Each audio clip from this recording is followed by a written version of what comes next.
নারে তাকবীর, নারে তাকবীর, আল্লাহু আকবার।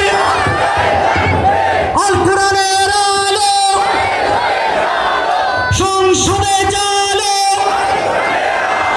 নারে তাকবীর। আলহামদুলিল্লাহ, হযরতের আলোচনার পূর্বে সংক্ষিপ্ত বক্তব্য নিয়ে আসছেন, শুভেচ্ছা বক্তব্য নিয়ে আসছেন পীর সাহেব চরমনাই মনোনীত চট্টগ্রাম 11 আসন থেকে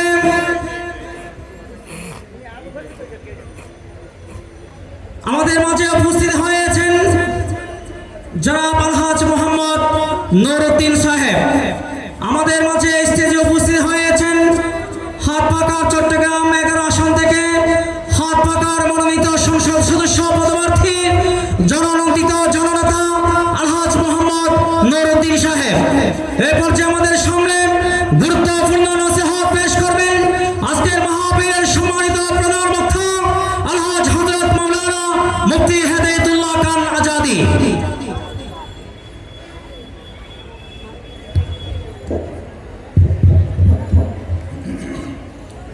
السلام عليكم ورحمة الله وبركاته.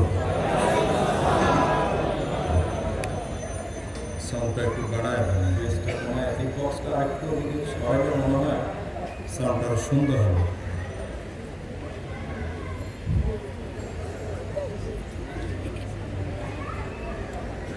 বাস ঠিক আছে, এটা একটু সরাই দেন।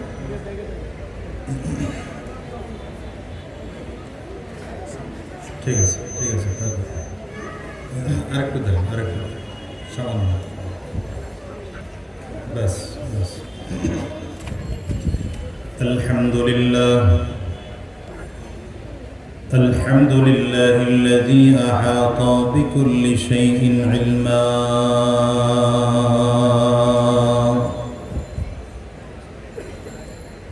وقضى بما يريد حكمة وحكما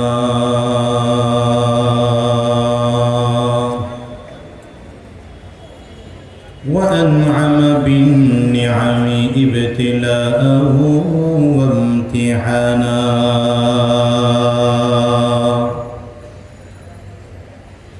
ونشهد أن لا إله إلا الله وحده لا شريك له ونشهد أن محمدًا عبده ورسوله اللهم صل على محمد وعلى آله وصحبه وسلم تسليما كثيرا كثيرا أما بعد فأعوذ بالله من الشيطان الرجيم بسم الله الرحمن الرحيم لقد كان لكم في رسول الله أسوة حسنة صدق الله العظيم وصدق رسوله النبي الكريم ونحن على ذلك من الشاهدين والشاكرين والحمد لله رب العالمين الحمد لله জাতীয় উলামা মাশায়েখ আইম্মা পরিষদ চট্টগ্রাম জেলা শাখার উদ্যোগে আয়োজিত আজকের এই সিরাতুন নবী সম্মেলনের মুহতারাম সম্মানিত সভাপতি, সম্মানিত প্রধান অতিথি এদেশের লক্ষ কোটি মানুষের প্রাণ প্রিয় ব্যক্তিত্ব, আধ্যাত্মিক নেতা, আধ্যাত্মিক রাহবার, খানকার পীর, ময়দানের বীর, বাংলার জিন্দা শাহজালাল, বাংলার জিন্দা ওমর, শেখুল হাদিস নায়েবে আমিরুল মুজাহিদিন হযরত শেখ চরমনাই দামাত বরকাতুহুমুল আলিয়া, উপস্থিত অন্যান্য হযরত উলামায়ে কেরাম, সম্মুখপানে সমবেত দিন প্রিয়, ইসলাম প্রিয়, দীনদার, ইমানদার মুমিন মুসলমান, মর্দে মুজাহিদ ভাইরা, মুরব্বী বাবাজিরা, যুবক বন্ধুরা, কচি কাঁচা মাসুম বাচ্চারা, পর্দার অন্তরালে অবস্থানরত সম্মানিতা শ্রদ্ধা মা ও বোনেরা, আল্লাহ পাকের শুকর যে আল্লাহ তাআলা আপনাকে আমাকে অত্যন্ত দয়া করে, মায়া করে, মহাব্বত করে ভালোবেসে আজকের এই কোরআনী মজলিসে, জান্নাতি বাগানে, ইমানদারদের মজলিসে, আল্লাহ ওয়ালাদের মজলিসে, বিশেষ করে আল্লাহ পাকের জাকিরিন ও শাকিরিন বান্দাদের মজলিসে যে রব্বে করিম, মৌলে করিম আপনাকে আমাকে আসার বসার তৌফিক দান করেছেন, সে মহান রব্বুল ইজ্জত ওয়াল জালালের দরবারে শুকর আদায় করি। সকলেই জবান খুলে আওয়াজ দিয়ে ঈমানি আওয়াজকে উঁচু করে চিৎকার করে বলি আলহামদুলিল্লাহ। মাইকলা ভাই ওই রিভার্ব দিয়েন, সামান্য ইকো দিলে না, কই মেশিন শুধু রিভার্ব, ইকো দিলে না দিয়ে শুধু রিভার্ব দেন, বক্সের বেসটা সামান্য কমায় দেন। ভাইরা আমার, সিরাতুন নবী সম্মেলন, আমি এই জন্য আয়াতে কারিমা তিলাওয়াত করেছি। আল্লাহ রাব্বুল আলামিন বলেন, লাকাদ কানা লাকুম ফি রাসূলিল্লাহি উসওয়াতুন হাসানাহ। আল্লাহ তাআলা পৃথিবীর সকল মানুষকে উদ্দেশ্য করে, লক্ষ্য করে বলেন, তোমাদের জন্য রয়েছে নবীজির মধ্যে গ্রহণ করার মতো উত্তম আদর্শ। বলেন, কথাটা কে বলেছেন? আওয়াজ এত কম কেন? জোরে বলেন। ডান হাতের শাহাদাত আঙ্গুলিটা উঁচা করে চিৎকার করে জোরে বলেন। আল্লাহ যদি বলেন তোমাদের জন্যে, তাহলে বলেন তো কাদের জন্যে? আমাদের জন্যে, ঠিক না? আল্লাহ যদি বলেন তোমাদের জন্যে, তাহলে কাদের জন্যে? আবার বলেন না, কাদের জন্যে? আমাদের জন্যে। আমাদের জন্যে মানে প্রত্যেকের জন্য আল্লাহ তাআলা আলাদা আলাদা করে বলেছেন। এই ভাই মোবাইলের কথাটা শেষ হয়েছে ভাই? আরো কারো দরকার আছে মোবাইলে কথাবার্তা কওয়া? বলার থাকলে বইলা ফেলেন, কারণ এটার থেকে ওইটা বেশি জরুরি হইলে সমস্যা না। মাইক টেক লাগলে বলে নেন, পাঠাই দেবো মাইক। মাহফিল খুব বেশি হয় তো এই জন্য ওলামায়ে কেরামদের মূল্যায়নও কম, আর মাহফিল শোনার ইচ্ছাও কম। তো এখানে ঢুইকা মোবাইলটার দরকার কি আপনার? এই 1 ঘন্টার জন্য মোবাইল বন্ধ করতে পারবেন না। আবার দেশে ইসলাম কায়েমের স্বপ্ন দেখেন, এত সহজ মনে করছে। একসাথে 2 নৌকায় পাড়া দিলে মাঝখানে নদীর মধ্যে পড়তে হয়। এখানে আসছেন আল্লাহরে পাওয়ার জন্য, এখানে বসে আবার দুনিয়া খুঁজেন কেন? রাগ করলেন? কি করলে করেন? আমি খালি গাড়ির মধ্যে উঠতে পারলে হয়েছে, টান দিব জামুকা। ভাইরা, তো আল্লাহ তাআলা বলেন তোমাদের জন্য রয়েছে নবীজির মধ্যে গ্রহণ করার মতো উত্তম আদর্শ। আল্লাহ যদি বলেন তোমাদের জন্য, তাহলে বলেন কাদের জন্য? আমাদের জন্য। বুকে হাত লাগায় বলেন না, আবারও বলেন না, কাদের জন্য? এবার বলেন আমার জন্য রয়েছে নবীজির মধ্যে গ্রহণ করার মতো, জোরে বলেন, উত্তম আদর্শ। দেখেন, পৃথিবীতে যত আদর্শ আছে, যত ব্যক্তিত্ব আছে, যত নেতা আছে, সব নেতার মধ্যে, সকল আদর্শের মধ্যে, সকল ব্যক্তিত্বের মধ্যে কিছু না কিছু ঝামেলা কি আছে না নাই? কিন্তু কিছু না কিছু ত্রুটি, কিছু না কিছু ভেজাল। আমার আপনার নবীর আখলাকের মধ্যে কোনো ভেজাল আছে? কোনো ত্রুটি আছে? কোনো মুশকিল আছে? আমার আপনার নবীর আখলাক আর চরিত্রের সার্টিফিকেট কে দিয়েছেন? আঙ্গুল উঁচা করে চিৎকার করে আল্লাহ তাআলা নিজেই বলেন, وَإِنَّكَ لَعَلَى خُلُقٍ عَظِيمٍ।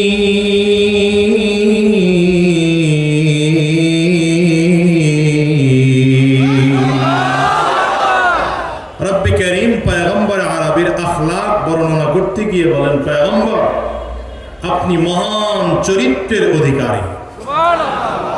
কে বলেছে? আল্লাহ তাআলা হাবিবে কিবরিয়া চরিত্রের সার্টিফিকেট দিয়েছেন। সুতরাং আমার নবীর আখলাক পৃথিবীর মধ্যে সর্বশ্রেষ্ঠ আখলাক, ঠিক কিনা বলেন? সুতরাং এই দুনিয়ায় যত নেতা মানেন, যত আদর্শ মানেন, যত ব্যক্তিত্ব আছে, সব আদর্শের মধ্যে ঝামেলা আছে, আমার নবীর আদর্শে ঝামেলা নাই। এখন বলেন নেতা মানলে কারে মানব? না দুনিয়ার এই দাড়ি চাচা, আঁকাটা, সুদখোর, ঘুষখোর, মদখোর, জুয়াখোর, ক্যাসিনোখোর নেতাকে? বলে না তো, বলে না তো, বলে না তো। নেতাকে আরো জোরে, নেতাকে? তোমার নেতা আমার নেতা। চট্টগ্রামের মানুষ এই স্লোগান জানে? হ্যাঁ ভাই, আপনারা বলুন সাউন্ড একটু ভাষাইতে বুঝেও না রে, ডেপ ডেপ করতে সাউন্ড একটু ভাষার না, রিভাব দেন, ইকুডিলে দিবেন না, শুধু রিভাব বলেন। তোমার নেতা আমার নেতা, স্লোগান দিবেন এইটা মিয়া। স্লোগান দেয় তোমার ভাই আমার ভাই, কাওলা ভাই কাওলা ভাই, আছে না নাই? তোমার ভাই আমার ভাই, আমার ভাইয়ের চরিত্র বাবারে বাবা, এরপরে বলে ফুলের মতো পবিত্র। এটা জীবনেও কোনো নেতাকে আর খুশি করতে গিয়ে বলবেন না, কারণ কোন ব্যক্তির চরিত্র ফুলের মতো পবিত্র হতে পারে না। ফুলের মতো পবিত্র ছিল একমাত্র আমার আপনার নবী সরওয়ারে দু আলম মুহাম্মদুর রাসূলুল্লাহ। চিৎকার করে জোরে বলেন সাল্লাল্লাহু আলাইহি ওয়াসাল্লাম। আমার নবীর আখলাকের মধ্যে কোনো ভেজাল ছিল না, ত্রুটি ছিল না, মুশকিল ছিল না, ঠিক না ঠিক আওয়াজ করে না। সুতরাং স্লোগান হবে এখন থেকে তোমার নেতা আমার নেতা। আমি তো আরো আগ বাড়ায় বলি, পীর সাহেব চরমনাইকে আমি নেতা মানি না। আমি পীর সাহেব চরমনাইকে নেতা মানি না, হ্যাঁ তাকে রাহবার মানি। সে আমাকে কোরআন ও সুন্নাহর রাস্তা দেখাচ্ছেন। কতদিন তাকে মানি?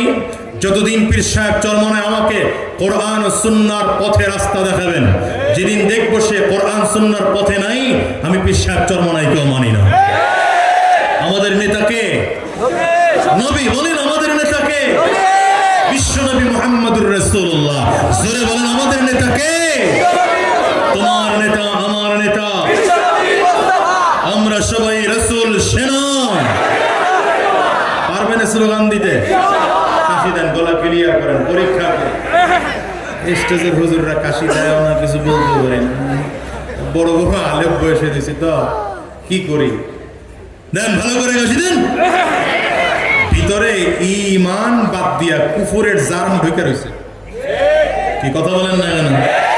ভিতরে শিরকের পয়জন ঢুকে আছে, কলবের ভিতরে বিদআতের পয়জন ঢুকে আছে, ঠিক কিনা বলেন? ওটাকে ঈমানের প্রেসার দিয়ে বের করতে হবে। আয় জোরে বলেন, চিল্লায়ে বলেন, ঠিক না বেঠিক? আমার হাত, দুই হাত উঁচা করেন, ভালো করে উঁচা। ডানে আর বামে তাকায় দেখেন হাতকে তুলে নাই, ধরে মোহাব্বত করে হাতটা তুলে দেন। এরপরেও যদি না তুলে দিলে মনে করবেন জাতীয় অলস ফেডারেশনের সদস্য। তুলছে, সবাই তুলছে, মুঠ করেন, ঝাঁকি দেন, জোরে ঝাঁকি দেন, আরো জোরে ঝাঁকি দেন। শরীরের মধ্যে একটা স্পিড আসুক, দেন ঝাঁকি। এবার কণ্ঠের যতটুকু আওয়াজ আছে পুরোটা আওয়াজ ছেড়ে দিয়ে একটা তাকবীর হবে। মুসলমান রেডি? জোরে রেডি? আরো জোরে রেডি?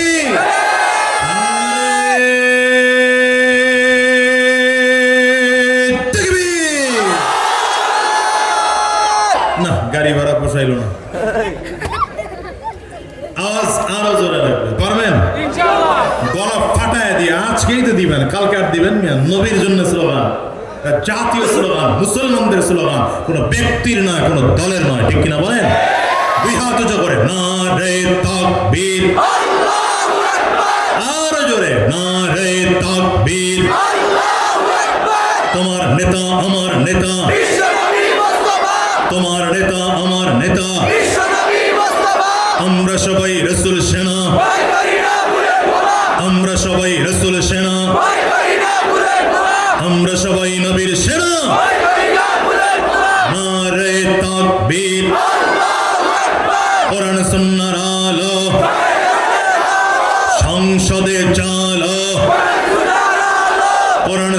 যেখানে, আলেম উলামা যেখানে, দিয়েছি তো রক্ত,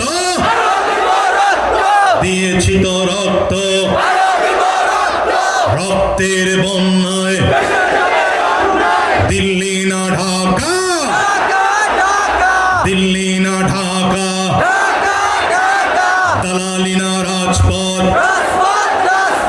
ঠিক আছে, মনে থাকবে স্লোগান, স্লোগান দিয়ে ময়দানে নামেন। যেমন এই স্লোগান বাচ্চাদের কণ্ঠে স্লোগান শুনে 18 বছর, 15 বছর, 20 বছরের বাচ্চার কণ্ঠের স্লোগান শুনে স্বৈরাচার 17 বছরের জগদ্দল পাথরের মতো বসে থাকা এই লেজ কুপিয়ে দুপুরের খানা না খেয়ে পালাতে বাধ্য হয়েছে। আজকের বাংলাদেশে যদি ইমানদারেরা এমন স্লোগান তুলতে পারে, আমার বাংলাদেশ থেকেও চাঁদাবাজ, সন্ত্রাস, দুর্নীতিবাজ, স্বৈরাচারও লেজ কুপিয়ে পালাতে বাধ্য হবে। কি হাত তুলে বলা দেখতে না?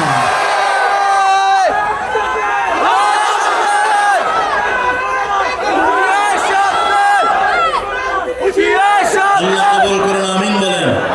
চিল্লায়ে জোরে বলেন আমিন। তাহলে মূল কথা বুঝেন, আল্লাহ তাআলা বলেন তোমাদের জন্য রয়েছে নবীজির মধ্যে গ্রহণ করার মতো উত্তম আদর্শ। পৃথিবীতে আমার নবীর আদর্শ ব্যতি রেখে কোন আদর্শ মানি না, মানব না, মানি না, জোরে বলেন মানি না। আচ্ছা, আপনাদের কাছে প্রশ্ন করি, আমার নবীর আদর্শের মধ্যে সব কি আছে? বলে না, বলে না, বলে। কেন আছে? কারণ কি? আমার নবীর আদর্শ কোনটা? যেটা কোরআন, কথা বলে, যেটা কোরআন সেটাই নবীর, যেটা কোরআন সেটাই নবীর। এই জন্য নবীজি ইন্তেকালের পরে আম্মাজান আয়েশা সিদ্দিকা রাদিয়াল্লাহু আনহার কাছে গিয়ে সাহাবায়ে কেরাম প্রশ্ন করেছেন, কাইফা কানা খুলুকুন নবী সাল্লাল্লাহু আলাইহি ওয়াসাল্লাম, কাইফা কানা খুলুকুন নবী সাল্লাল্লাহু আলাইহি ওয়াসাল্লাম। আম্মাজান, পয়গম্বরের আখলাক কেমন ছিল, চরিত্র কেমন ছিল, সিরাত কেমন ছিল? এই লাইটার লাগায় না ভাই, আলহামদুলিল্লাহ যথেষ্ট। এখন লাগায় না, লাগাইতে গেলে আরো গরম বাড়বে। এমনি চাপা জায়গা, আলহামদুলিল্লাহ যথেষ্ট। আর চলে না, চলে, আর লাগবে না, লাগায় না, বাস বাদ দেন। কমিটির লোকজন বললে আমার কথা কয়ে দিয়ে। সাহাবায়ে কেরাম এসে প্রশ্ন করেন, কাইফা কানা খুলুকুন নবী সাল্লাল্লাহু আলাইহি ওয়াসাল্লাম, আম্মা জান নবীজির আখলাক কেমন ছিল? আম্মা জান সরাসরি উত্তর না দিয়ে সাহাবায়ে কেরামদেরকে পাল্টা প্রশ্ন করলেন, আফাতাকরাউনাল কুরআন, সাহাবায়ে কেরাম তোমরা কি কোরআন পড়ো না? সাহাবায়ে কেরাম বললেন, বালা, অবশ্যই কোরআন পড়ি। আম্মা জান ডেকে কয়, কানা খুলুকুহুল কুরআন। যদি আমার আল্লাহর কোরআন পড়ে থাকো তাহলে সহজ উত্তর নিয়ে নাও, আমার আল্লাহর কোরআন যা, নবীজির চরিত্র। উলামায়ে কেরাম সহজে বুঝবেন। আম্মাজান যদি এভাবে বলতেন, কানা খুলুকুহু কা খুলুকিল কোরআন, নবীজির চরিত্র কোরআনের মতো, তাইলেও আদায় হয়ে যেত। কিন্তু আম্মাজান বুঝাতে চেয়েছেন পুরোটা ভিন্ন। কি বুঝাতে চেয়েছেন সেটা বুঝবেন। নবীজির চরিত্র কোরআনের মতো না 100 কোরআন? মতো বললে ব্যাপার কি ছিল? মতো বললে গ্যাপ থাকার সম্ভাবনা ছিল, কথা বলে না, গ্যাপ থাকার। নবীজির চরিত্র কোরআনের মতো, কোরআন না, কিছু কিছু মিল আছে, কিছু কিছু অমিল আছে, এমন সন্দেহ ছিল, কথা বলে না। কিছু কিছু মিল আছে, কিছু কিছু অমিল আছে। আম্মা জান বলেন, এই সন্দেহের জায়গাটুকু নেই। আমার আল্লাহর কোরআন যা, আমার নবীজির আখলাক তা। এই জন্য আমি বলি, আল্লাহ তাআলা গোটা পৃথিবীতে দুইটা কোরআন পাঠিয়েছে। এক হলো থিওরিক্যাল কোরআন, আরেক হচ্ছে প্র্যাকটিক্যাল কোরআন। থিওরিক্যাল কোরআন আমার আপনার সামনে 114 সূরাওয়ালা 30 পারাওয়ালা যে প্রিন্টেড কোরআন আছে, এটা হচ্ছে থিওরিক্যাল কোরআন। আর প্র্যাকটিক্যাল কোরআন নবী মুহাম্মদুর রাসূলুল্লাহ চিৎকার করে জোরে বলেন সাল্লাল্লাহু আলাইহি ওয়াসাল্লাম। কি ঠিক না ঠিক বলে? আমার নবী নাই, কিন্তু নবীজির আখলাক এখনো জমিনে আছে। কোরআন আছে, সুন্নাহ আছে, কোরআন আছে, সুন্নাহ আছে। এই জন্য নবীজি ইন্তেকালের আগ মুহূর্তে সাহাবায়ে কেরামদেরকে বলেছেন, তারাকতু ফীকুম আমরাইন লান তাদিল্লু মা তামাসসাকতুম বিহিমা। এই দুটো জিনিস তোমাদের মাঝে রেখে গেলাম, এটা ধরে রাখবে, মজবুত করে ধরবে, তো জীবনে পথ ভ্রষ্ট হবে না। কি সে দুইটা? একটা কোরআন, দ্বিতীয় সুন্নাহ। এখন যদি বলেন নবীজির সিরাত কি, আমি সোজা উত্তর দেব কোরআন ও সুন্নাহ। কথা বলেন, কথা বলেন, হ্যাঁ? যদি বলেন নবীজির সিরাত কি, তাহলে সোজা উত্তর কি? কোরআন ও সুন্নাহ। কোরআন সুন্নাতে যা আছে নবীজির আখলাক তা, কোরআন সুন্নাতে যা আছে নবীজির চরিত্র তা, কোরআন সুন্নাতে যা আছে নবীজির সিরাত তা। কোনো সন্দেহ আছে? তাই বলেন, কোনো সন্দেহ আছে? এবার আপনাদের কাছে প্রশ্ন করি, কোরআনে সব বিষয়ে আলোচনা আছে না নাই? কোরআন ও সুন্নাহর মধ্যে সব বিষয়ে আলোচনা আছে না নাই? নামাজের কথা, রোজার কথা, যাকাতের কথা, হজের কথা, পর্দার কথা, স্বরাষ্ট্রনীতির কথা, এটা মনে হয় নাই? পররাষ্ট্রনীতির কথা, অর্থনীতির কথা, রাজনীতির কথা, এটা নাই? এটা কোরআনে থাকতেই পারে না? আরে কি বলে, এটা নাই কোরআনে? কি কয় হুজুররা, কি বলে? আছে, আসলেই আছে। বুঝা শুনে বললেন আসলেই আছে। এই মুসলমানের বাচ্চা, যদি কোরআনে নবীজির আদর্শের রাজনীতির কথা থাকে, সুন্নাতে নবীজির আদর্শের রাজনীতির কথা থাকে, তুমি মুসলমানের ঘরে জন্ম নিয়া নামের শুরুতে নাম মুসলমানের মতো লাগাইয়া, মাথায় টুপি লাগাইয়া, দাড়ি রেখা, তুমি ইংরেজদের দেওয়া, কাফির মুশরিকদের দেওয়া রাজনৈতিক পদ্ধতি, ওই গণতন্ত্র, সমাজতন্ত্র, রাজতন্ত্র, ধর্মনিরপেক্ষতাবাদ নিয়ে তুমি দৌড়াও কেমনে? হ্যাঁ? তুমি সক্রেটস, প্লেটো, অ্যারিস্টটল, এরপরে কি মাও সেতুং, এদের পিছনে দৌড়াইয়া, এদের আদর্শ দিয়া এ দেশ চালাইতে চাও। কোন কারণে বলো? কথা বলো, কোন কারণে বলো? আবার বিশেষ করে যখন উলামায়ে কেরাম ঐক্যবদ্ধ হয়ে দ্বীনের পথে চলতে চাচ্ছেন, ইসলাম কায়েম করতে চাচ্ছেন, তখন গণতন্ত্রবাদী কোন দলের দালালি তুমি আলেম হয়ে করো কেমনে বলো?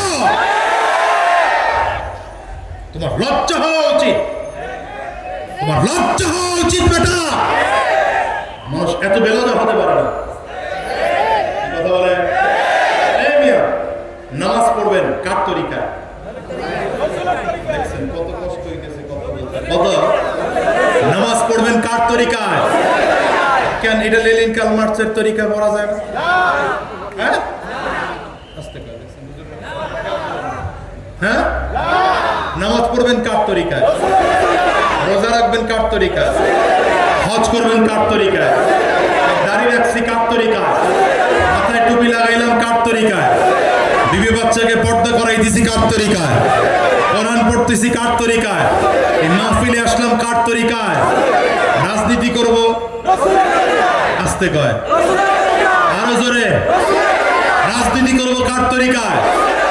চিল্লায়, রাজনীতি করব কার তরিকায়? মুসলমানের বাচ্চা হলে, মুসলমানের ঘরে জন্মগ্রহণ করলে, সে কোন নাস্তিক আর কাফির আর মুশরিকদের দেওয়া নীতি আর রীতিতে রাজনীতি করতে পারে না, পারে না, পারে না। তুই হাত তুলে বলো ঠিক কেন? যে করবে, যে করবে সে রাজনৈতিক ভাবে কাফির। যে করবে, বলে না, বলে না, বলে না, রাজনৈতিক ভাবে কাফির। কেন বললো? নামাজ ইবাদত, রোজা ইবাদত, পর্দা ইবাদত, যাকাত ইবাদত, রাজনীতি ইবাদত না। এইখানে শুরুতে আপনার সাথে আমার কথা মিলতে হবে। রাজনীতি ইবাদত কে ইবাদত না, এটা আগে বোঝা। হ্যাঁ, আপনার সাথে আমার কথা এখানে ফাইনাল হবে। রাজনীতি ইবাদত কে ইবাদত না। ইবাদত না কার কার পক্ষে হাত তোলেন? রাজনীতিকে ইবাদত মনে করেন না এমন কে কে আছেন? হাত তোলেন। মাশাআল্লাহ, এতক্ষণ পরে বুঝছে। তাহলে রাজনীতিও জোরে, রাজনীতিও জোরে বলেন, রাজনীতিও। এখন রাজনীতি যদি ইবাদত হয়, তাহলে সকল ইবাদতের পদ্ধতি শিখিয়েছেন আমার নবী। সকল রাজনীতি, সকল ইবাদতের পদ্ধতি শিখিয়েছেন। জোরে বলেন, আমার নবী রাজনৈতিক পদ্ধতি শিখান নাই। দেশ কেমনে চালাইতে হয় এটা নবীজি শিখান নাই। রাষ্ট্র কেমনে চালাইতে হয় নবীজি শিখান নাই। অর্থনীতি কেমন করে পরিচালনা করতে হয় নবীজি শিখান নাই? হ্যাঁ, শিখানোর পরেও তুমি মুসলমানের বাচ্চা হয়ে তুমি লেনিন কার্ল মার্চের পেছনে দৌড়াতে পারো না। যদি দৌড়াও তুমি বহুত কিছু হতে পারো, তুমি মুসলমান না। তুমি বলো তুমি কি না? মুসলমান না, রাজনৈতিকভাবে কাফির। আমি সরাসরি কাফির কইলাম না, কিন্তু রাজনৈতিকভাবে কাফির। বলেন না, বলেন না, বলেন না। অনেকে বলবেন ওদের আপনারা চিল্লায় লাভ নাই, এদেশে ইসলাম কায়েম হইব না। আরে ভাই হবে না, ধরে নেন। আরে ধরে নেন যে হবে না। হ্যাঁ, না না না, আমার কথা বুঝেন। ধরে নিলাম বাংলাদেশে ইসলাম কায়েম হবে না, তাই আমি ইসলাম কায়েমের জন্য চেষ্টা করব না। আপনি কালো মানুষ মনে করেন, আপনি মনে করেন আমার চেয়েও কালো আর কি, আমি তো এমনি কালো, আমার থেকেও কালো। এখন আপনার পছন্দ হলো সুন্দরী মেয়ে বিয়ে করবেন, পারবেন না। ধরে নেন পারবেন না, তাই বলে কি সুন্দর মেয়ে খুঁজবেন না? হ্যাঁ রে, এটা বুঝেন, এটা ভালো করে বুঝেন। আপনি মনে করেন যে আমের সিজন ছাড়া আম খুঁজে পাওয়া যায় না, কিন্তু তাই বলে আপনি আম খাওয়ার জন্য চেষ্টা করবেন না, কথা পায় না। তো ধরে নেন যে ইসলামিক বাংলাদেশে ইসলাম কায়েম হবেই না, এটা একেবারে মোহর বাইরে দিচ্ছেন আল্লাহ, ধরে নেন। কিন্তু কিয়ামতের দিন যদি আল্লাহ তাআলা জিজ্ঞাসা করেন, এই আমার জমিনে আমার দ্বীন বাস্তবায়নের জন্য তোমার কি চেষ্টা ছিল, তোমার কি মেহনত ছিল, তোমার ফিকির কি ছিল, বলেন সেদিন এই নামাজির দল, বলেন জবাব কি থাকবে? এই রোজাদার, জবাব কি থাকবে বলেন? তখন আল্লাহর সামনে দাঁড়ায় বলবেন, আল্লাহ নামাজ পড়ছে নবীজির তরিকায়, রোজা রাখছে নবীজির তরিকায়, হজ করছে নবীজির তরিকায়, রাজনীতি করছি খালি একটুখানি, তো রাজনীতি করছি খালি লেনিন কার্ল মার্চের তরিকায়। দেখছেন নাউজুবিল্লাহ, কত কষ্ট। আরে নাউজুবিল্লাহ, এদেশের নাউজুবিল্লাহ পাওয়ারে বোঝা যায় ইসলাম কত তাড়াতাড়ি কামে। এত সহজ, এত সহজ। এজন্যই তো নাস্তিকরা এখনো আমার নবীকে গালি দেওয়ার সাহস পায়। এজন্যই তো নাস্তিকরা এখনো ভার্সিটির মধ্যে কোরআন পড়ানোর সাহস পায়। এদেশের মুসলমানদের ইমানি পাওয়ার যদি ভালো থাকতো, কোন বেঈমান আর কোন নাস্তিক আমার নবীর বিরুদ্ধে, আল্লাহর বিরুদ্ধে, কোরআনের বিরুদ্ধে কথা বলার সাহস পেত না, ও জিব্বাটা ছিঁড়ে ফেলা হতো। ঠিক না বেঠিক বলে? তাহলে রাজনীতি কার আদর্শে হতে হবে? আমার নবীর আদর্শে। বলেন কার আদর্শে? এই দীর্ঘ 54 বছর পর্যন্ত আমরা রাজনীতি আমার নবীর আদর্শে না করার কারণে একের পর এক দুর্নীতি বন্ধ হয়েছে না? আছে চাঁদাবাজি, সন্ত্রাসী। বরঞ্চ মনে করছিলাম ছাত্ররা রক্ত দিয়েছে, অনেক মানুষ রক্ত দিয়েছে, আমরা বড় আশা নিয়ে নামছিলাম, মনে করলাম 24-এর পরে স্বৈরাচার যাবে, দেশটা বুঝি ভালো হবে। আল্লাহ হিসাব করে দেখি চাঁদাবাজি তো আগের চেয়ে আরো কি কথা বলেন না? আমি তো বলি, আমি তো সহজ বলি। শোনেন, এই যে ডক্টর ইউনূস সাহেব কাইনা বসাইছেন যে তিনি শান্তিতে নোবেল পুরস্কার পেয়েছে, সুতরাং তার মতো একজন মানুষ যদি এদেশে বসে তাহলে এদেশটা বুঝি সুন্দর হবে। আজকে 1-1.5 বছর পরে বলতে বাধ্য হচ্ছি যে আপনি কিছুই দেশের জন্য করতে পারেন না, আপনিও ব্যর্থ। কেন বললাম? কেন বললাম? বলার কারণ হচ্ছে এই বর্তমান যে পদ্ধতি, ধর্মনিরপেক্ষতাবাদের পদ্ধতি, এই সেকুলারের পদ্ধতি, এই ডেমোক্রেসির পদ্ধতি, এই পদ্ধতিতে যদি কাবার ইমামকে বাংলাদেশের প্রধানমন্ত্রী বানিয়ে দেওয়া হয়, অথবা আসমান থেকে কোনো ফেরেশতা টেনে এনে যদি বাংলাদেশের প্রধান উপদেষ্টা বানিয়ে দেওয়া হয়, খোদার কসম করে বললাম, খোদার কসম করে বললাম, এদেশ থেকে দুর্নীতি যাবে না, চাঁদাবাজি যাবে না, সন্ত্রাসী যাবে না। এদেশের দুর্নীতি বাড়তেই থাকবে, বাড়তেই থাকবে। যদি দুর্নীতি বন্ধ করতে হয়, কোরআনের আইন চালু করো, ইসলামের বিধান চালু করো, ওখানে একজন ব্যক্তিকে বসিয়ে যাও যে কোরআন দিয়ে বিচার করবে, ইসলাম অনুযায়ী দেশ চালাবে। খোদার কসম করে বলি, এই দেশটা সুন্দর হবে, সন্ত্রাস থাকবে না, চাঁদাবাজ থাকবে না, দুর্নীতি থাকবে না, মাদক থাকবে না। আমার এই দেশে সব আছে, মসজিদের অভাব নাই, মাদ্রাসার অভাব নাই, আলিমের অভাব নাই, টুপিওয়ালার অভাব নাই, জুব্বাওয়ালার অভাব নাই, দাড়িওয়ালার অভাব নাই। অভাব হচ্ছে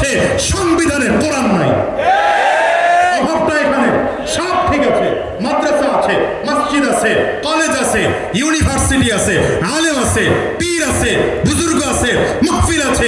মূল সমস্যা হলো সংবিধানে কোরআন থাকলে এদেশে সমস্যা থাকতো না। সংবিধানের জায়গায় কোরআন বসাও। চোর চুরি করেছে হাত কাটো, জিনা করেছে 100 বেত্রাঘাত লাগাও। অপরাধ কে করেছে দেখার প্রয়োজন নাই। অপরাধ করেছে তো ইসলামের সাথে ফালিয়ে শাস্তি দাও, অটোমেটিক দুর্নীতি বন্ধ হয়ে যাবে। তোমার এখন সময় তোলার টাইম আছে, যাও মিয়া। রাগ করতেছে? বিষয়টা বোঝাইতে পারলাম। তাহলে সিরাতুন নবী আলোচনা চলে। সিরাতুন নবী মাদ্রাসায় পড়ানো হয়, সিরাতুন নবী জুমার দিনে বয়ান হয়, সিরাতুন নবী উলামায়ে কেরাম মাহফিলে বয়ান করেন। সিরাতুন নবীর আলোচনা পীরের মুখে শুনেছি, সিরাতুন নবীর আলোচনা আলেমের মুখে শুনেছি, কিন্তু সিরাতুন নবীর মাধ্যমে দেশ কেমনে পরিচালনা হয় আমরা পারি না। আমরা বলেন না, আমরা। সুতরাং আজকের উলামায়ে কেরামদের আয়োজনে, জাতীয় উলামা মাশায়েখ আইম্মা পরিষদের আয়োজনের এই সিরাতুন নবী মাহফিল থেকে শপথ গ্রহণ করে যেতে হবে। সিরাতুন নবীর মাহফিল শুধু হবে না, শুধু আলোচনাই হবে না, আগামীতে সিরাতুন নবীর পদ্ধতি দিয়ে দেশ পরিচালনা হবে। সম্ভব কি সম্ভব না? চালাতে পারেন 53 বছর লাগবে না, 53 বছর লাগবে না। আমি বলতে পারি বর্তমান বাংলাদেশ যত আধুনিকতার পৌঁছে গিয়েছে, আগামী 5 বছরের মধ্যে এদেশটা মধ্য আয়ের দেশে পরিণত করা সম্ভব নবীজির সুন্নাহর মাধ্যমে। কেন বললাম? এর কারণ হচ্ছে রাসূলুল্লাহ সাল্লাল্লাহু আলাইহি ওয়াসাল্লাম মদিনাতুল মুনাওয়ারায় গিয়ে রাষ্ট্র পরিচালনার দায়িত্ব নিলেন। নবীজি রাষ্ট্র পরিচালনা করলেন 10 বছর। নবীজি ইন্তেকাল করলেন। আবু বকর সিদ্দিক রাদিয়াল্লাহু আনহু রাষ্ট্র পরিচালনা করেছেন 2 বছর। 10 আর 2 কত হলো? 12 বছর। হযরত ওমর ফারুক রাদিয়াল্লাহু আনহু রাষ্ট্র পরিচালনা করেছেন 10 বছর। হযরত ওমরের রাষ্ট্র পরিচালনার মাঝামাঝির দৃশ্য, অর্থাৎ 10 থেকে আরো 5 মাইনাস করেন, কত হয়? 5 বছর। তাহলে 12 আর 5 কত হলো? মাত্র 17 বছরের সময় মদিনার দৃশ্য, যেই মদিনা ছিল অবহেলিত। আজকের থেকে 1450 বছর আগের ইতিহাস বলছি। যেই যুগে স্যাটেলাইট ছিল না, ইন্টারনেট ছিল না, টেলিগ্রাম ছিল না, ফ্যাক্স ছিল না, ইন্টারনেট ছিল না, মোবাইল ছিল না, ফেসবুক ছিল না, ইউটিউব ছিল না, গুগল ছিল না, এআই ছিল না। সেই যুগে নবীজির মাত্র 17 বছরের ব্যবধানে মদিনার দৃশ্য এত চমৎকার ছিল। মদিনার রাস্তার গলিতে গলিতে মানুষ যাকাতের টাকা নিয়ে দাঁড়িয়ে থাকতো, দিবে কাকে, নেওয়ার লোক খুঁজে পাওয়া যেত। আমার বাংলাদেশে সম্ভব কি সম্ভব না? পারি নাই কেন? 54 বছর পর্যন্ত যাদেরকে দিয়ে দেশ চালাইছি, ওরা গণতন্ত্র দিয়ে দেশ চালাইছে, রাজতন্ত্র দিয়ে চালিয়েছে, সমাজতন্ত্র দিয়ে চালিয়েছে। এই পদ্ধতিতে দেশ কোনোদিন ভালো হবে না। সুতরাং ভালো বানাতে হলে কি লাগবে? বলেন, ভালো বানাতে হলে কি লাগবে? এই গলা ফাটায় বলেন, ভালো বানাতে হলে কি লাগবে? কোরআন লাগবে, সুন্নাহ লাগবে। কোরআন লাগবে, জোরে কোরআন লাগবে, সুন্নাহ লাগবে। আওয়াজ করে বলেন। আমি এবার প্রশ্ন করব, আপনারা আওয়াজ দিয়ে বলবেন। দেশ ভালো করতে হলে কি লাগবে? সন্ত্রাসী বন্ধ করতে হলে কি লাগবে? চাঁদাবাজি বন্ধ করতে হলে কি লাগবে? দুর্নীতি বন্ধ করতে হলে কি লাগবে? দেশ শান্তিতে পরিণত করতে হলে কি লাগবে? কোরআন লাগবে, সুন্নাহ লাগবে। বলেন, কোরআন লাগবে, সুন্নাহ লাগবে। বাস, আহারে, এই কোরআন সুন্নাহ দিয়ে দেশ চালান, অটোমেটিক ভালো। ঠিক না? বেঠিক? জোরে বলেন। কোরআন সুন্নাহ দিয়ে দেশ চালান, সমাজ ভালো। কোরআন সুন্নাহ দিয়ে চালান, চুরি অটোমেটিক বন্ধ। ঠিক না বেঠিক? এই আদর্শ আমার নবী নিজে থেকে দেখিয়ে গিয়েছেন যে আমার নবীর মাধ্যমে এই দেশ, আমার নবীর আদর্শের মাধ্যমে গোটা দেশকে সুন্দর করা যায়। ঠিক না বেঠিক? জোরে বলেন।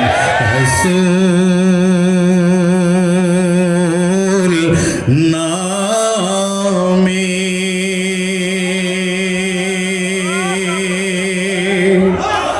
রাসূল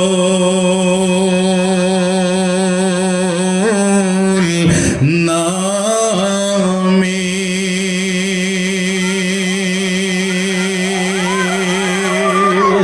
কে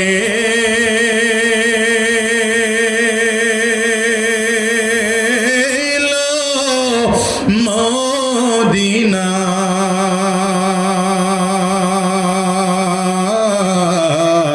রাসূল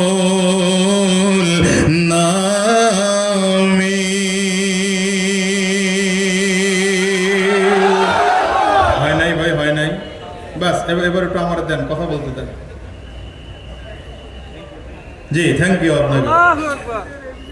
ওরে আকাশের ওই চন্দ্র কেড়ে, ওরে আকাশের ওই চন্দ্র কেড়ে, ওকে আল্লাহ মদিনা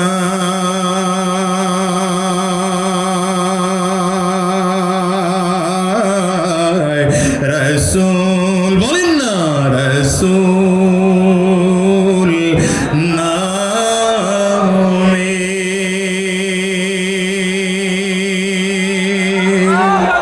কষ্ট হয়, কষ্ট হয়। গালেতে তসবির মালা,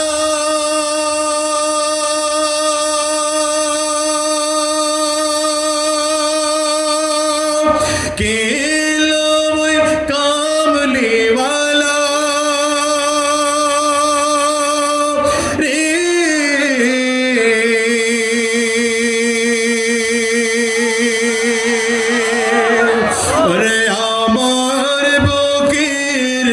দরজা খোলা,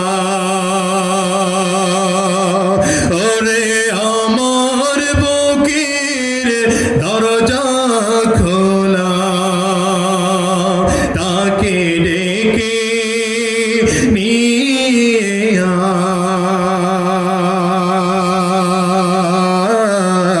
আয় রসুল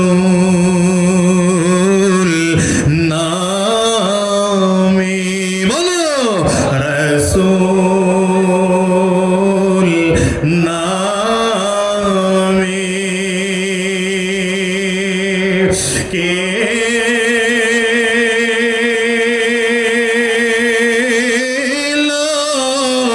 মদিনা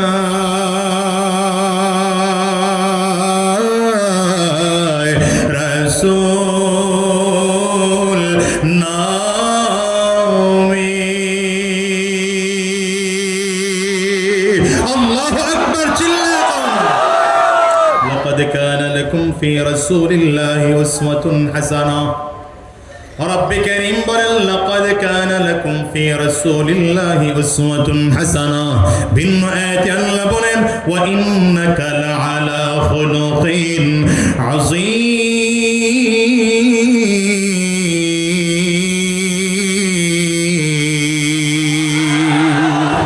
আমার নবীর আখলাক গোটা পৃথিবীর মধ্যে শ্রেষ্ঠ আখলাক।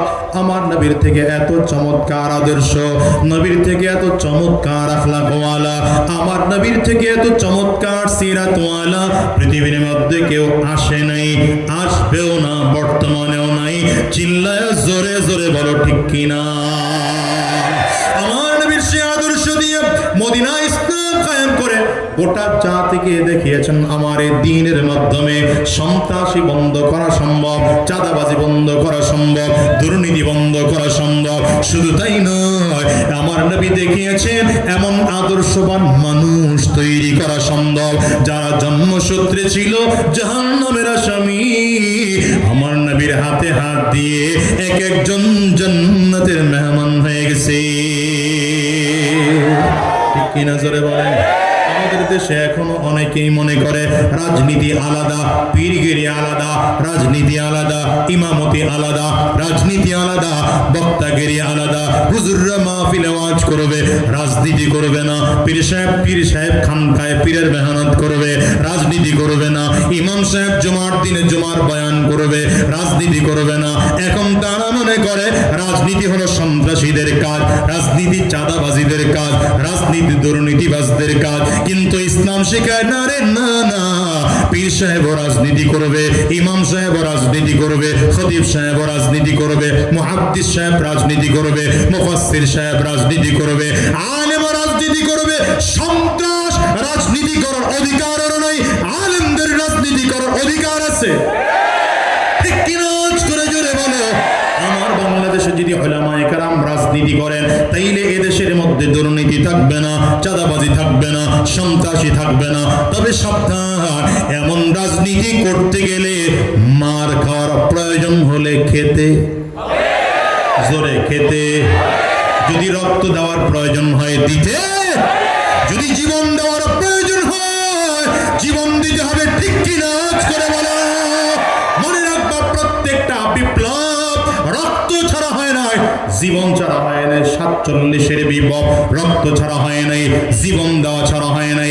71-এর বিপ্লব রক্ত দেওয়া ছাড়া হয় নাই, জীবন দেওয়া ছাড়া হয় নাই। 24-এর বিপ্লব স্বৈরাচার বিরোধী আন্দোলন রক্ত দেওয়া ছাড়া হয় নাই, জীবন দেওয়া ছাড়া হয় নাই, ঠিক কিনা বলো।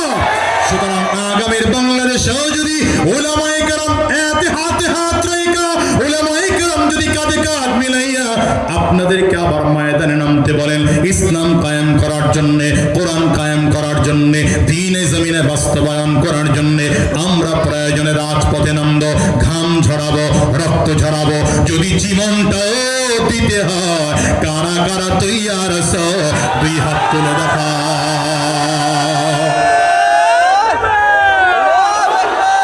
বসে বসে দেখাইবেন না, দাঁড়িয়ে দেখাইবেন। নারে তাকবীর, কোরআন সুন্নাহ, কোরআন সুন্নাহ, দিন ইসলাম, দিন ইসলাম, আল কোরআনের আলো, কোরআন সুন্নাহর আলো, সংসদে চলো।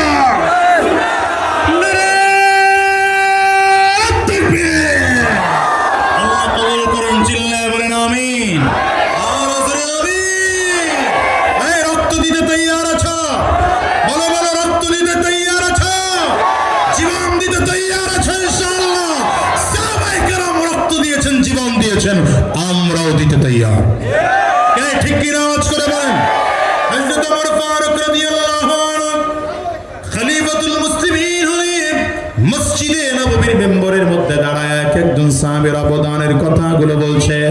ইসলামের জন্য আমার অমুক সাহাবীর এই অবদান, ইসলামের জন্য অমুক সাহাবীর এই অবদান, এক একজন সাহাবীর নামগুলো যখন নিচ্ছেন হযরত ওমর ফারুক, মসজিদে নববীর কিনারাত থেকে একজন বৃদ্ধ মানুষ দাঁড়িয়েছেন, হযরত খাব্বাব রাদিয়াল্লাহু আনহু, দাঁড়িয়ে বলে আমিরুল মুমিনিন, সবার নামটাই তো বললেন, আমার নাম কি আপনি বলবেন না? ইসলামের জন্য আমার কি অবদান, এটা কি আপনি বলবেন না? হযরত ওমর ফারুক বলে, ভাই খাব্বাব, আমি 6 বছর পরে ওমর কালিমা পড়ে মুসলমান হয়েছি, আপনি তো অনেক আগের মুসলমান, ইসলামের জন্য আপনার ত্যাগগুলো কি আমার পরিপূর্ণ জানা নাই? আপনি যদি আমাদেরকে জানায় দেন তাইলে আমরা জানতে পারি। হযরত খাব্বাব কোনো জবাব দেয় না, সোজা সবার মাঝে দাঁড়ায় গেলেন। সাহাবায়ে কেরাম তাকিয়ে আছেন, হযরত ওমর ফারুক রাদিয়াল্লাহু আনহু তাকিয়ে আছেন। হঠাৎ করে দেখা গেল হযরত খাব্বাব নিজের জিহ্বাটাকে টান দিয়ে বের করলেন। জিহ্বাটা যখন টান দিয়ে বের করেছে, পাশের মানুষগুলো তাকায় তাকায় দেখে ছোট ছোট 2-3টা টিউমারের মতো দেখা যায়, জিহ্বার নিচে ছোট ছোট সুপারির মতো করে দেখা যায়। হযরত ওমর ডেকে বলে, ভাই খাব্বাব, আপনার জিহ্বার নিচে এমন করে করে টিউমার আছে, আপনি তো কোনোদিন আমাদেরকে বলেন নাই, আপনার কথাও তো মনে হয় না, কেমনে হলো, কিভাবে হলো? হযরত খাব্বাব কোনো জবাব দেয় না, এবার পেছন দিকে ফিরেছে। সব সাহাবায়ে কেরাম তাকিয়ে আছেন, ওমর ফারুক রাদিয়াল্লাহু আনহু তাকিয়ে আছে। পিঠের কাপড়গুলো সরিয়ে দিলেন, কি পিঠের কাপড় সরিয়ে দিতে দেরি হয়? সাহাবায়ে কেরাম তাকায় তাকায় দেখেন পিঠের মধ্যে বড় বড় বড় বড় গর্ত দেখা যায়, চামড়াগুলো ঘুষ পড়ে আছে, ভেতর থেকে সাদা অংশটা বের হয়ে আছে। এই মনে হয় বিশাল বড় বড় পক্স না বসন্ত হয়েছিল। হযরত ওমর ফারুক রাদিয়াল্লাহু আনহু বলেন, এ ভাই খাব্বাব, আপনার কি কোনোদিন বসন্ত হয়েছিল নাকি? পিঠের মধ্যে এত বড় বড় দাগগুলো কিসের বলেন না? হযরত খাব্বাব কোনো জবাব দেয় না। এবার সামনের দিকে করেছেন হযরত খাব্বাব, সামনের দিকে করে বুকের কাপড়গুলো সরায় দিলেন। বুকের কাপড়টা সরায় দিতে দেরি হয়, বুকের মধ্যে লম্বা লম্বা কালো কালো কালো কালো কতগুলো দাগ দেখা যায়। ডেকে বলে, ভাই খাব্বাব, বুকের মধ্যে দাগগুলো কিসের বলেন না। হযরত খাব্বাব বলে, ওমর রে, আমি যখন কালিমা পড়েছি, কালিমা পড়ে যখন মুসলমান হয়েছি, মক্কার কাফির মুশরিকরা বলে, খাব্বাব কালিমা ছাড়বি কিনা বল, কালিমা যদি না ছাড়ো তাহলে তোকে শাস্তি দেওয়া হবে। শাস্তির মাত্রা বাড়িয়ে দেওয়ার জন্য পাহাড় থেকে বেছে বেছে ছোট ছোট পাথরের টুকরাগুলো এনে আগুনের মধ্যে জ্বালায়া জ্বালায়া আংটা বানায় ফেলাইছে। এগুলো যখন আগুনের কয়লা হয়ে গেল, পাথরগুলো জমিনের মধ্যে বিছায়া আমি ওমরকে পাথরের উপরে চিৎ করে শোয়াই দিছে। পাথরগুলো আমার পিঠের মধ্যে ঢুকে যায়, চামড়ার আর গোশতের হাড্ডিগুলোর মধ্যে গিয়ে পৌঁছে যায়। চামড়ার গোশত থেকে রক্ত আর পানিগুলো পড়ে পড়ে এই পাথরগুলো নিভে গেলে আবার পাহাড় থেকে নতুন করে পাথর এনে আবার আগুনটা জ্বালাতে আরম্ভ করে। কাফির মুশরিকরা যখন দেখে এরপর কালিমা আমি ছাড়ি না, জবান থেকে বারবার বারবার করে আমার মৌলা পাকের নামগুলো নেই, মক্কার কাফির মুশরিকেরা আমার শাস্তির মাত্রা আরো বাড়িয়ে দেওয়ার জন্য মক্কার কাফির মুশরিকরা আমাকে শোয়া হাতে আর পায়ের মধ্যে প্যারাক লাগাইয়া ওই বড় বড় রড, লোহার রডগুলো গরম করে করে আগুনের লাল আংটা বানাইলো। বুকের কাপড়গুলো সরায়া বুকের মধ্যে এক একটা রড দিয়ে চাপ দেয়, এত জোরে চাপগুলো দেয় বুকের চামড়াগুলো পুড়ে যায়, গোশতগুলো পুড়ে যায়। আমি খাব্বাব শুধু চিৎকার করে করে আমার মালিকের নামটা জবান দিয়ে নেই। মক্কার কাফিররা যখন দেখে আমার জবান বন্ধ হয় না, জবানটা দিয়ে যখন আমার মালিকের নামগুলো নিচ্ছিল, মক্কার কাফির মুশরিকেরা আমার শাস্তির মাত্রা আরো বাড়ায় দেওয়ার জন্য বাগান থেকে বাবলা গাছের কাঁটাগুলো এনে এই কাঁটাগুলো আমার জিহ্বার মধ্যে জবাইকৃত গরুর মতো টান দিয়ে বের করে ওই জিহ্বার মধ্যে কাঁটাগুলো ঢুকে দিছি।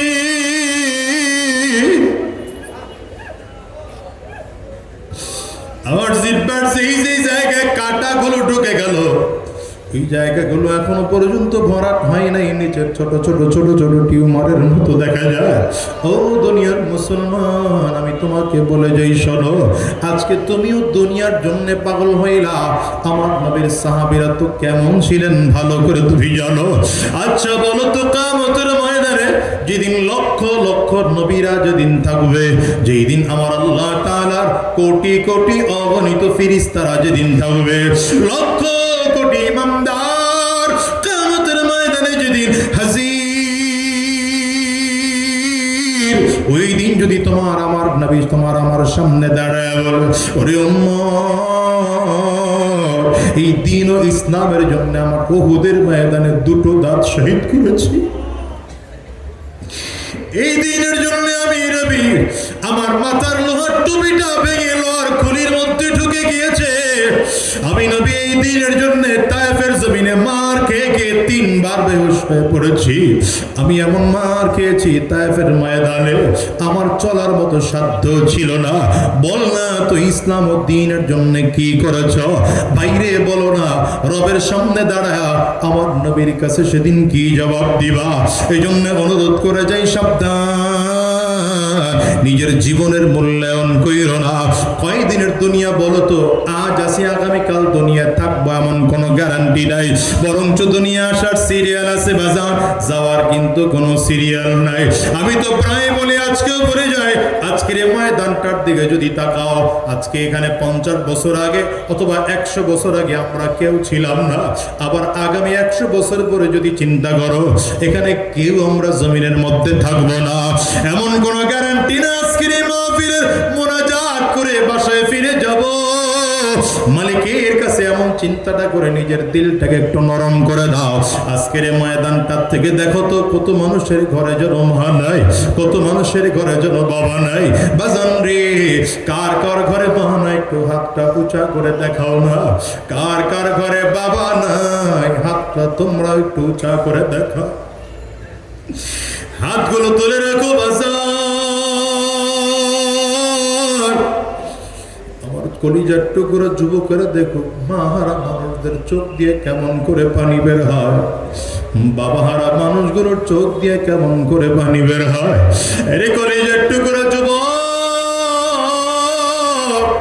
আজকে তুমি বাসায় গিয়া হয়তো দরজার মধ্যে টোকা লাগাইবা, মা তোমার দরজা খুলবে। এই মানুষগুলো এখানে হাত তুলেছে, এদের কারো বাসায় গিয়া দরজার মধ্যে টোকা দিলে মা দরজা খুলবে না, বাবারে মন ভরে একটু দেখতে পারবে না, সালাম টুকু দিতে পারবে না। এমন একটা দিন তোমার আমার হায়াতেও চলে আসবে, যেদিন তোমার আমার সামনে আজরাইল এসে হাজির হয়ে যাবে। গুনাহগারের সামনে যখন আজরাইল দাঁড়াবে, গুনাহগার তাকিয়ে দেখবে পা দুইটা জমিনে, মাথাটা সাত আসমানের উপরে দেখা যায়। এক হাত পৃথিবীর পূর্ব প্রান্তে, আর এক হাত পৃথিবীর পশ্চিম প্রান্তে দেখা যায়। আজরাইল তো পিছনে ঘুরঘুর ঘুরঘুর করে করে ঘুরে, যেদিন মালিকের আদেশ হয়ে যাবে সেদিন আজরাইল তোমার আমার সামনে হাজির হয়ে যাবে। বাজান রে বলো তো, পাক্কা সাচ্চা ইমানদার হয়ে যদি বিদায় নিতে না পারো, যদি কিয়ামতের ময়দানে আবার মালিক তোমাকে আমাকে ইমানদার বলে না ডাক দেয়, তোমার আমার থেকে কপাল পোড়া মানুষ আল্লাহর জমিনে আর দ্বিতীয়টা হতে পারে না। এই জন্য বিগত দিনের কথা স্মরণ করো, গুনাহের কথা স্মরণ করে কান্না করো, কুফরি জায়গার কথা স্মরণ করে কান্না করো। এই চোখ দিয়ে কত খারাপ রাস্তায় দেখেছি, এই হাত দিয়ে কত খারাপ কাজ করেছি, এই জবান দিয়ে কত মিথ্যা কথা বলেছি, এই পা দিয়ে হেঁটে হেঁটে কত সেকুলারদের সাথে দৌড়াইছি। না না, আজকের থেকে আর হারাম রাস্তায় চলবো না, শয়তানি রাস্তায় চলবো না, গুনাহের পথে চলবো না।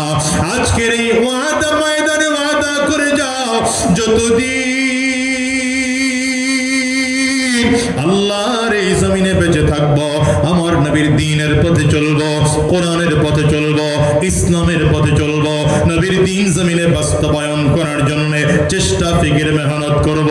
যদি তাতে জীবনটাও দিতে হয়, আমরা তৈয়ার আছি। কারা কারা ওয়াদা করতে পারো? দুই হাত উঁচু করে আল্লাহরে দেখা, আওয়াজ দিয়ে চিৎকার করে জোরে ডাক দাও আল্লাহ, আরো জোরে ডাকো আল্লাহ, চিল্লায়া জোরে ডাক দাও না আল্লাহ, গলাটা ফাটায় ডাক দাও, কান্নার তো কণ্ঠে ডাক দাও, ডানিয়ার বাবে তাকাও, ডানে বামে তাকায় দেখো না কার চোখের কোটায় পানি। ওই মানুষটার দিকে তাকাইয়া নিজের ধিক্কার মারার চোখের পানি ফেলে কাঁদো। আমার ভাইয়ের চোখে পানি, আমার চোখে বুঝি পানিও নাই। গুনাহের কারণে বুঝি আমার কলব ধ্বংস, গুনাহের কারণে বুঝি আমার কলব শক্ত হয়ে গেল। মালিকের কাছে চিল্লাইয়া জোরে ডাক দাও, জোরে ডাক দাও, জোরে ডাক দাও আল্লাহ।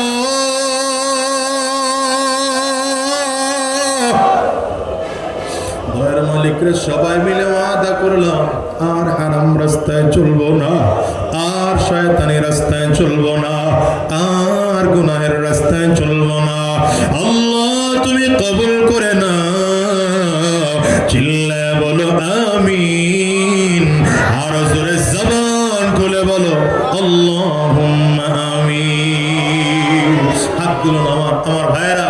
আজকের এই মাহফিলের প্রধান অতিথি হযরত নায়েবে আমিরুল মুজাহিদিন, এই বাংলাদেশের কিংবদন্তি আলেম, সাহসী যোদ্ধা, 24-এর আন্দোলনের অগ্রনায়ক হযরতুল আল্লাম শাইখুল হাদিস হযরত শাইখে চরমনাই খুব অল্প সময়ের মাঝেই আমাদের মধ্যে চলে আসবেন ইনশাআল্লাহ। সকলেই বলুন আলহামদুলিল্লাহ। আপনারা খুশি না বেজার? আপনারা জানেন শাইখে চরমনাই এবং হযরত পীর সাহেব হুজুর চরমনাইয়ের নাম কখনো স্টেজে ঘোষণা করা হয় না, সেই অবস্থায় আজকেও ঘোষণা করা হবে না ইনশাআল্লাহ। তবে অল্প সময়ের মধ্যে হুজুর আসবেন। হুজুর আসার আগে আগে 2-3 মিনিট আপনাদের কাছে সময় চেয়ে নিচ্ছি। আপনারা তৈয়ার আছেন? বলেন না, তৈয়ার আছেন? কষ্ট হবে না তো কারো? এই মাহফিল পেয়ে খুশি না বেজার? বেজার কারা কারা হাত তোলেন? বেশ লাগাইলেন আবারও। কারা কারা খুশি হাতগুলো তোলেন? মাশাআল্লাহ। আলহামদুলিল্লাহ প্রতি বছর জাতীয় উলামা মাশায়েখ আইম্মা পরিষদ এই আয়োজনটা করুক। আপনারা চান কি চান না? চান তো সবাই? সবাই চান তো? আল্লাহ কবুল করুন মাশাআল্লাহ। তবে আপনারা তো জানেন উলামায়ে কেরামরা তো এমনি একটু গরিব। কেন গরিব হওয়ার কারণ কি? উলামায়ে কেরাম সৎ রাস্তায় চলে, হারাম রাস্তায় টাকা কামায় না, ঠিক না বেঠিক বলে? এই যে লাইটিং করা হলো, আবার শুনলাম আজকে নাকি কি বলে অনুমতি নেওয়া হয়েছে আরেক জায়গায়, সেখান থেকে হঠাৎ করে সিদ্ধান্ত নিয়ে এখানে হঠাৎ করে আয়োজন করা হয়েছে। সুতরাং একটু খরচ তো হয়ে গেছেই, ঠিক না? পোস্টার, লিফলেট, মাইক, লাইট ইত্যাদি ইত্যাদি মিলিয়ে খরচ হয়েছে। ওলামায়ে কেরামরা গরিব মানুষ, এরা মিলে এই খরচটা কেমনে দিবে যদি আমরা সবাই মিলে একটু সহযোগিতা না করি? কি বলেন? আমাদের সহযোগিতা করার দরকার আছে না নাই? যদি থাকে আমি লম্বা সময় নেব না। আজকের এই মাহফিলে শরীক হওয়ার জন্য 1000 টাকা করে দেওয়ার মতো আল্লাহর কোন কোন বান্দা আছেন একটু হাতটা উঁচা করেন। লোকজন অনেক সমস্যা হবে, এই জন্য সামনে